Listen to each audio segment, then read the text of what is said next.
So ito yung mga kabasyong, ang ginawa na lang is binend na lang yun.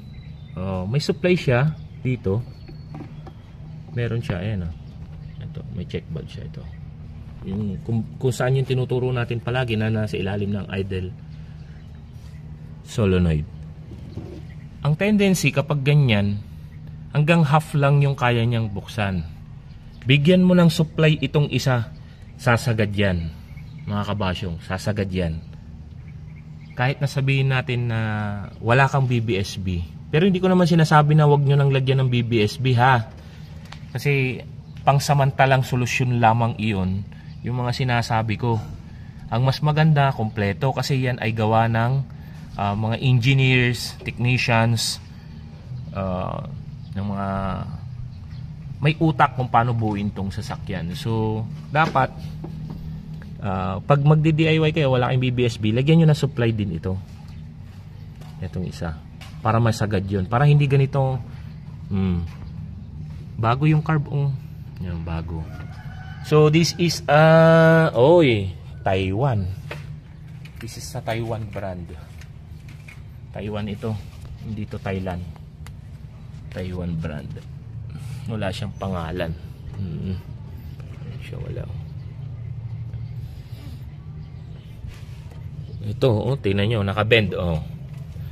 Wala siyang supply dito pagdating sa secondary. Dapat maikli lang yan. Tamang dati niya na siguro to, pero mga kabasyong, pag nakita nyo na nagbend na ganyan, agapan nyo na. Kasi hindi bubukas yung secondary nyo.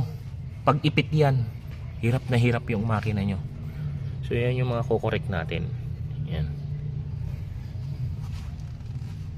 Yan, tinanggal ko na yung biak yung hose na ito biak pala nandito. Tingnan nyo, hindi nyo namamalayan, biak pala. Tapos ito tinipan. Bakit? Pag ganito, tingnan natin baka putol or what.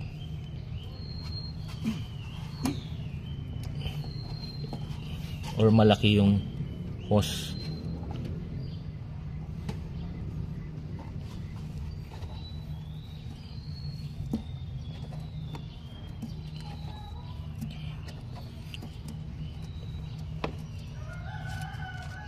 Or nahuhugot, I think. Uy, ayaw. Ay, dinkit na yata. Okay.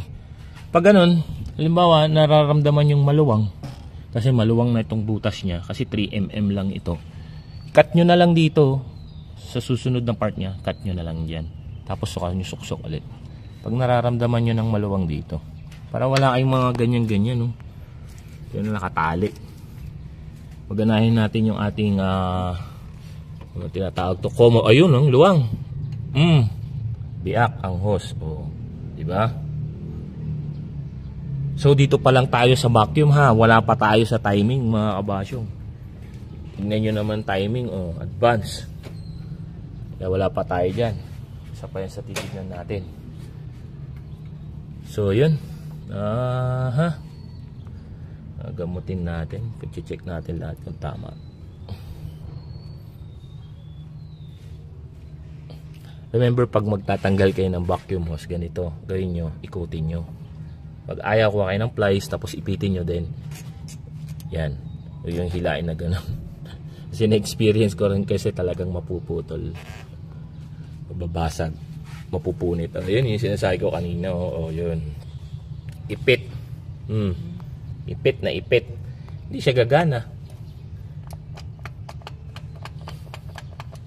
So ginawa na lang, nilagyan na lang ng alambre. Ayan, alambre na lang siya. Italy to, tagaling sa Italy to, hindi to sa Taiwan, kasi may tali. Parehas nung sa akin. Yung aking dito yung timing belt cover ko, yung upper part may tali yun So yan. Now we try to check yung vacuum ng Advancer. check, sana working para maganda yung resulta. Good.